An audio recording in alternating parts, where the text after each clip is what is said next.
America is facing a constitutional crisis, judicial tyranny like we've never seen. And right now, unelected judges are rewriting policy, blocking presidential actions, and overriding the choices of millions of voters. From immigration to election laws, these judges are imposing their personal agendas nationwide, threatening the very foundation of our republic. And in just a moment, Senator Ted Cruz is going to break down exactly why this judicial overreach is such a critical threat to our republic. Stick around because right after this clip, I'm going to show you another must-watch moment.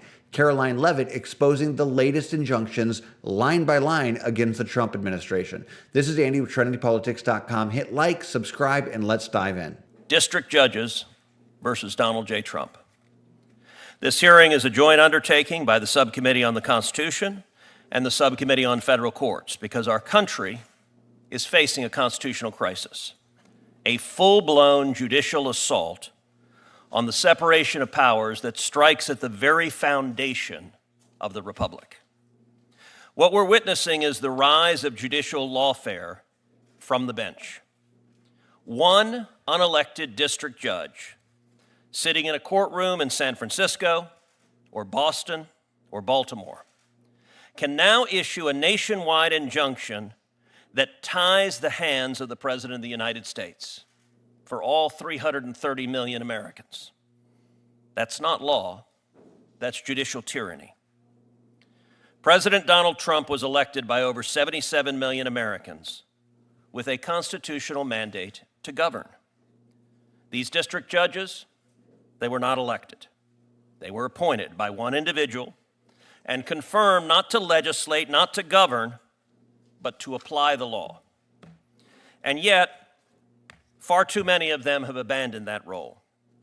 They've stepped off the bench and into the political arena, issuing sweeping edicts that impose their policy preferences on 340 million Americans. Let's walk through just a few of the most egregious recent examples. Economic policy.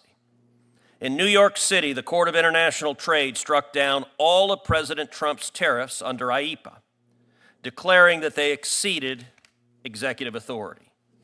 It was not judging, it was judges replacing the president's judgment on declaring a national emergency. And of course, that ruling was almost immediately stayed by the Court of Appeals. Deportation policy. In Baltimore, the chief judge for the District Court of Maryland issued an order preventing the removal of illegal aliens detained anywhere in the country, granting 2 days of automatic protection to anyone who files a habeas petition in Maryland, all without a hearing or legal findings.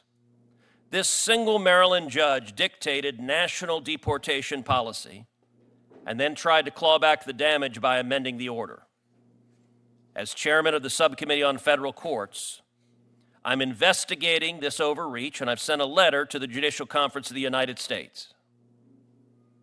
But the judges did not stop there. In D.C., a judge blocked the federal government from requiring proof of citizenship to vote, overriding election integrity laws across all 50 states. In Boston, a judge weighed in on birthright citizenship, deciding a question of nationwide consequence for millions of illegal aliens, despite the plaintiffs being solely one pregnant mother and 2 nonprofit organizations. That's absurd. That is policymaking and legislating. That is not adjudication. In Boston, a different judge blocked a Department of Energy rate cap, handcuffing efforts to lower taxpayer costs for energy research.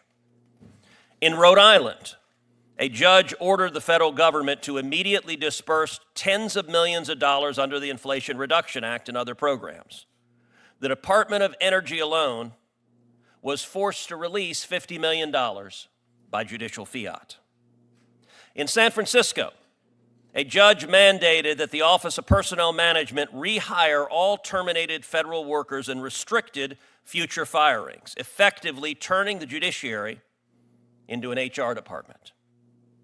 Yet another Maryland judge halted orders intending to stop funding for institutions mutilating minors through so-called gender transitions. These deeply consequential decisions were blocked not by voters, not by Congress, but in each instance by one unelected judge. And it doesn't stop there.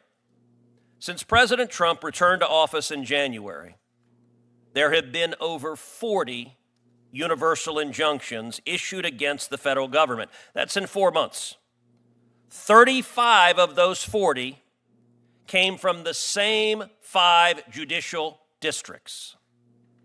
Let's put this into context. In the first 150 years of the Republic, 0 nationwide injunctions were issued. 0. That's for 150 years. In the entirety of the 20th century, 27 nationwide injunctions were issued. That's over 100 years. Under Presidents Bush, Obama, and Biden combined, 32 nationwide injunctions.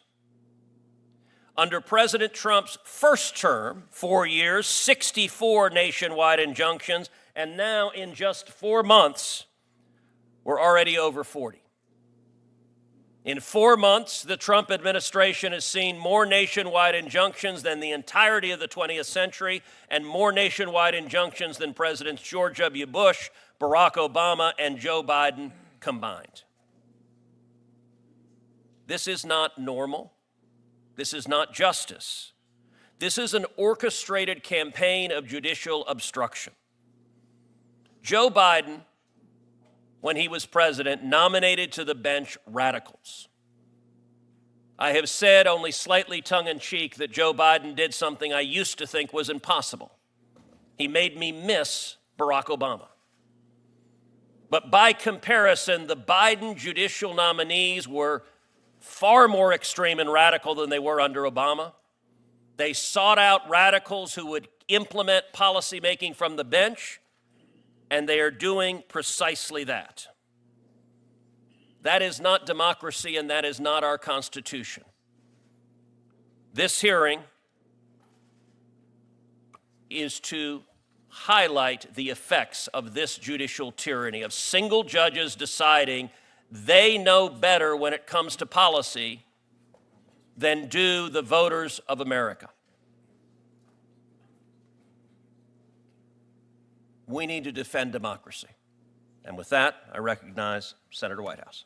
Recently, Molly Hemingway from The Federalist kicked off a press hearing by asking Karoline Leavitt a crucial question that hits the nail on the head. Karoline fired back by laying out exactly how these rogue judges are handcuffing President Trump's every move, blocking his policies at every term, and trampling over the voices of millions of voters. Take a look. New media seat today, we have the editor-in-chief of The Federalist, Molly Hemingway.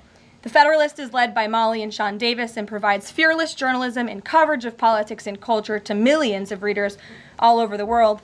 Thank you for being here, Molly, and why don't you please kick us off? Thank you, Karoline. Thank you. In the first Trump administration, there was an effort to stymie the agenda of Trump through the Russia collusion hoax perpetuated by many people in the media, including some people seated here, or the media outlets they represent, and other Democrats as well. The second Trump administration, to reference what you said at the beginning, seems to be subject to an effort to stymie the agenda using rogue lower court judges.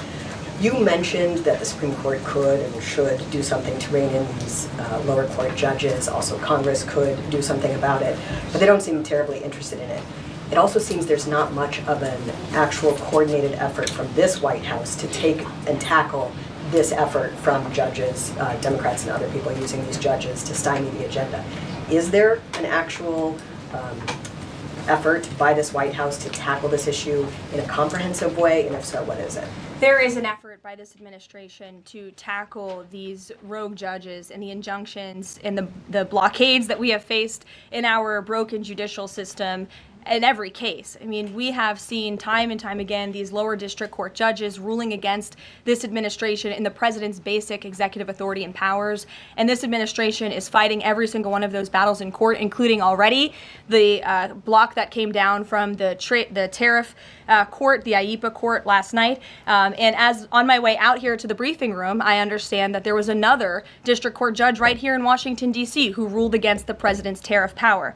And I will get to the heart of your question, and I'm glad that we are addressing this in the room today, because nationwide injunctions ordered against the first Trump administration, Trump 1.0, account for more than half of the injunctions issued in this country since 1963.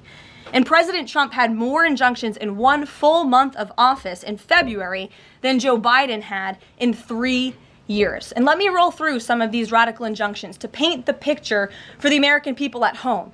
These are not just talking points. These are real judges in the court of law who are trying to block the president's power and the policies that he was elected to enact.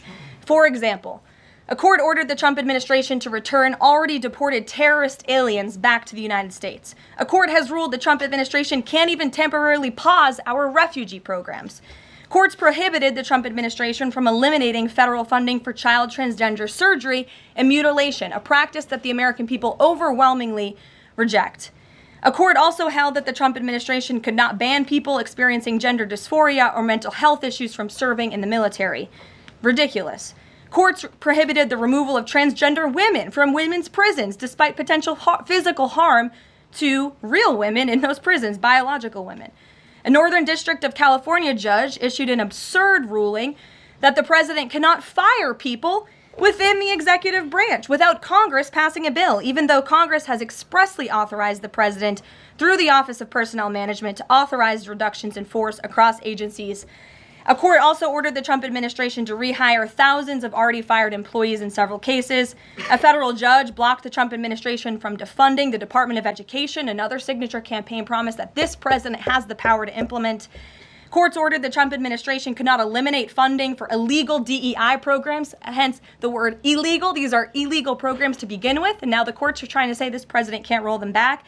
And a district court judge prohibited the president from issuing any categorical funding freezes. And then another court ordered on top of that the administration makes $2 billion of payments in 36 hours. These are just a few of the ridiculous orders that we have seen from lower district court judges every day, and we hope that the Supreme Court will weigh in and rein them in. What does it mean for our republic when unelected judges have more power than our elected representatives? Can we let a handful of judges override decisions made by tens of millions of American voters? What happens when the judges stop interpreting the law and start creating it? Isn't this what leads to a civil war? This is Andy with TrendingPolitics.com. Stay informed, stay vigilant, and I'll see you next time.